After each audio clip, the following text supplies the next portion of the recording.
Hey, all you space cats. It's the most underground artist in the world, Mitch Miller, and this is the Black Hole Podcast.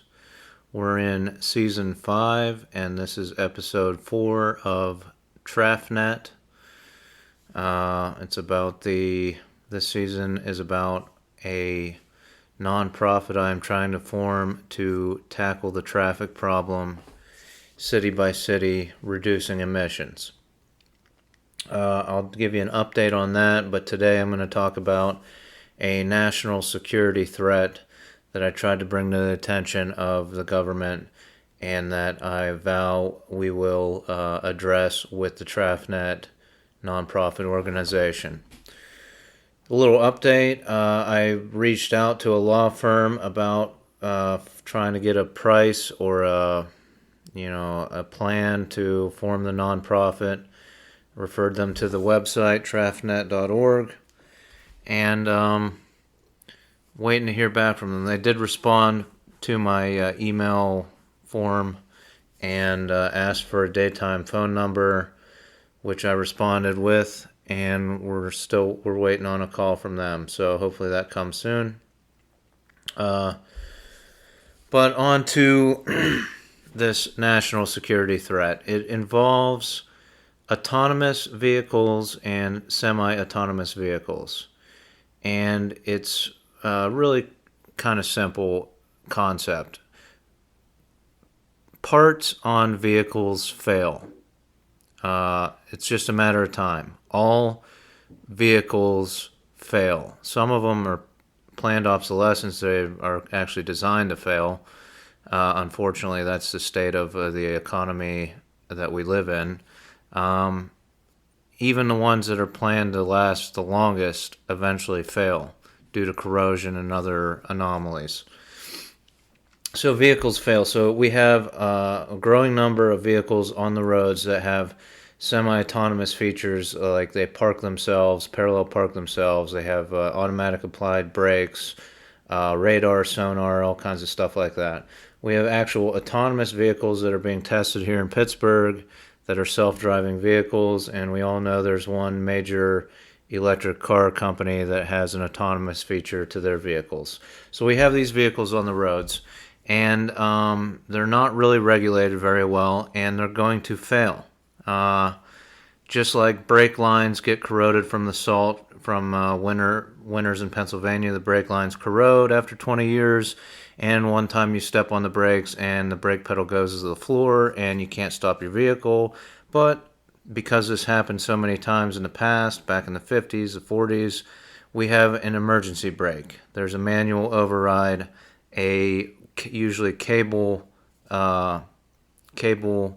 enabled brake that the odds of both the cable snapping and the pressurized brake fluid corroding and getting a hole at the same time are low. So we have a manual override for if our brakes fail. So there's that with mechanical features to vehicles, but we have, I don't know how many different automobile manufacturers. They all have their own software for these autonomous features, and we're assuming that they're securing all this software. I think that's a little naive, actually, but the software is supposedly secure, and how would you have a blanket override system for all these different types of vehicles and their different softwares? So it's a little different. It's a little bit more difficult to fix the problem than just a hole in your brake line, and we need to put a backup brake system in.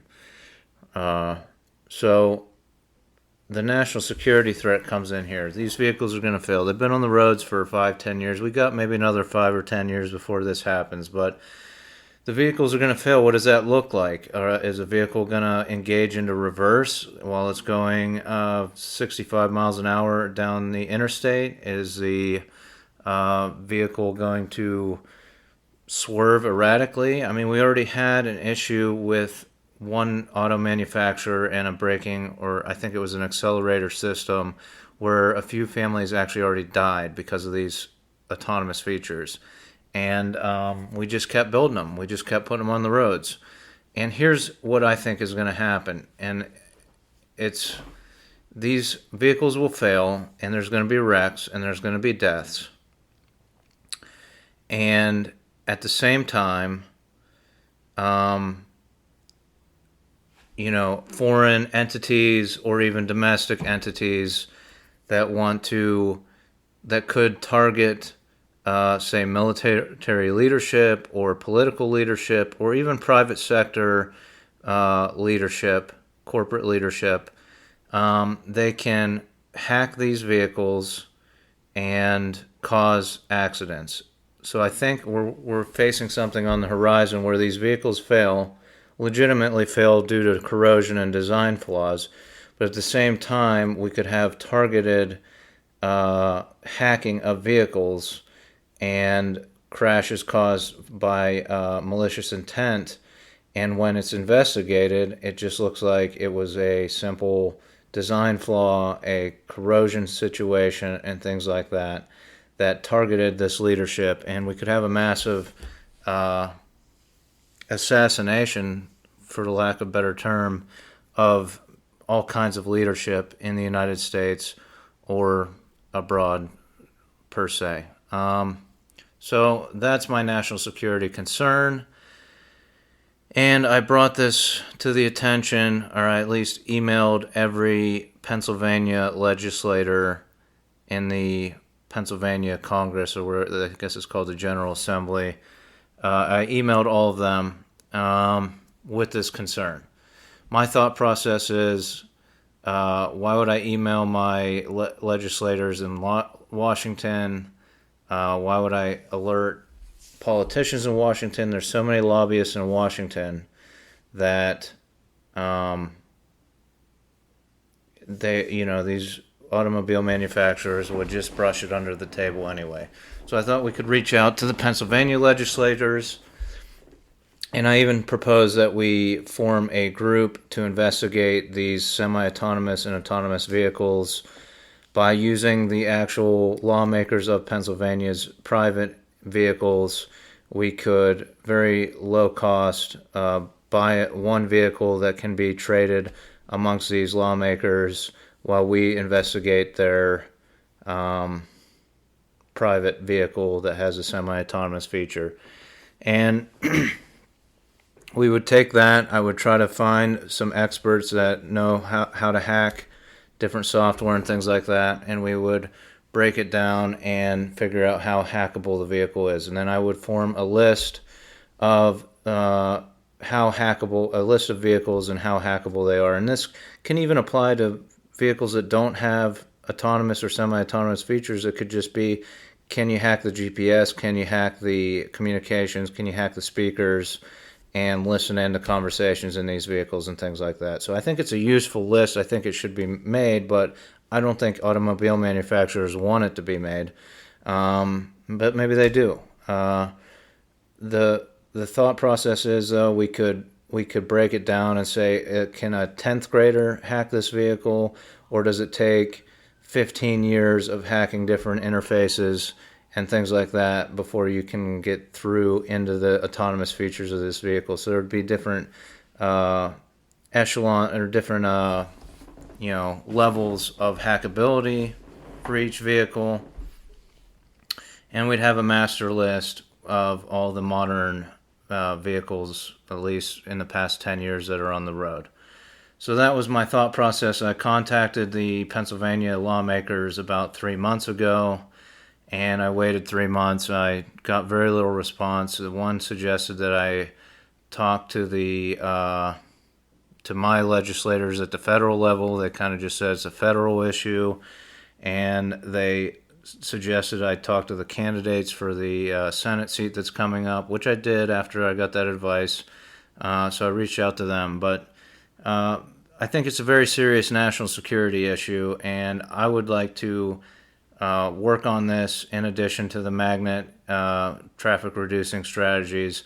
So you have my word. If I get funded for Trafnet, this will be a priority as well, is building this master list of hackable vehicles. How hackable is your vehicle?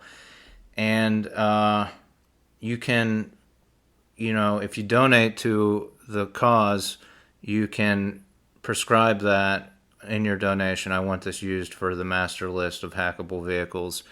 And so, that's where I'm at with that. The Trafnet, I have lots of ideas for how we can do this, but I think this is important to create this list so that people know and are informed as to, can people listen in on their conversations in their vehicle, up to, can the semi-autonomous or the autonomous features in your vehicle be hijacked. So if you're a grant writer or you know how to write grants and you'd like to join forces, I would very much appreciate it. Maybe we can get some grants from the government if we can't get them to actually take action. Maybe they'll give us some grants to investigate this. I'd like to partner up with you. You can name whatever terms you want. If you can secure money from the government for this purpose, that would be great, and we can tackle this since Pennsylvania is not going to act on it. I thought about reaching out to other state legislators, and that might be coming in the new year. So I'm not going to stop trying to contact people about this national security issue, but that's what I have. I think there's a horizon coming where it's going to be a gray area whether a vehicle legitimately crashed because of engineering flaws. And again, I'm not against autonomous vehicles, and I think that's because I have a disability and I know others have physical disabilities that makes it difficult for them to drive. I'm not against autonomous vehicles and people being able to punch a button and go somewhere easily. I just think instead of rushing to make these things using the existing wireless network and becoming more addicted to this wireless tower network, I think we should take a step back and build it the smartest, most secure way possible. And that might involve burying the communication cables under the roadways so that the wireless communication happens just pointed straight down into the roadway, and that coordinates the vehicles and so on and so forth, rather than just giving the big wireless companies more and more leeway to take over the world, basically. So I'm not against autonomous vehicles. I just think we're not thinking about them. We're not taking a step back, and we're just building them, and these auto manufacturers think that's what people want because they can't parallel park or whatever the reason is. And it's a dangerous situation. It's much more dangerous than throwing road salt on the roadways and not worrying about how vehicle parts are going to corrode. I think it's engineered software that can be hacked, and we need to know exactly how hackable it is so that there's not an attack by a foreign entity or domestic entity on our so-called leadership. So that's today's podcast. You can contact me through my websites, Mitch, 4mayor.com, plotm.com, trafnet.org, or almavoter.com. I'd like to thank my sponsors, Krabby Kelly's. If you're in Utica, Pennsylvania, stop by Krabby Kelly's for a drink. Ask for the Black Hole Shot. Get all your STDs at Krabby Kelly's. That's snacks, tobacco, and drinks. If you're in Incheon, South Korea, stop into Liquor Burger. My friends there have a nice pub, and they have a lot of live music. Stop by Liquor Burger, tell them Mitch sent you. I'd like to thank Neon Grouse Embroidery and Screen Printing, where I am employed. If you need a logo or design screen printed or embroidered on a garment of clothing, contact me or use the website neongrouse.com. And of course, please subscribe to Disability TV. It's a YouTube channel, Disability TV, where I put hikes and things up. It's a fledgling media company I'm trying to start, and I'm going to have a short film coming out on there very soon. I just have to edit it It's a pretty good film. I think it's interesting, so check that out and subscribe to the channel. Thanks for listening, and join me next time.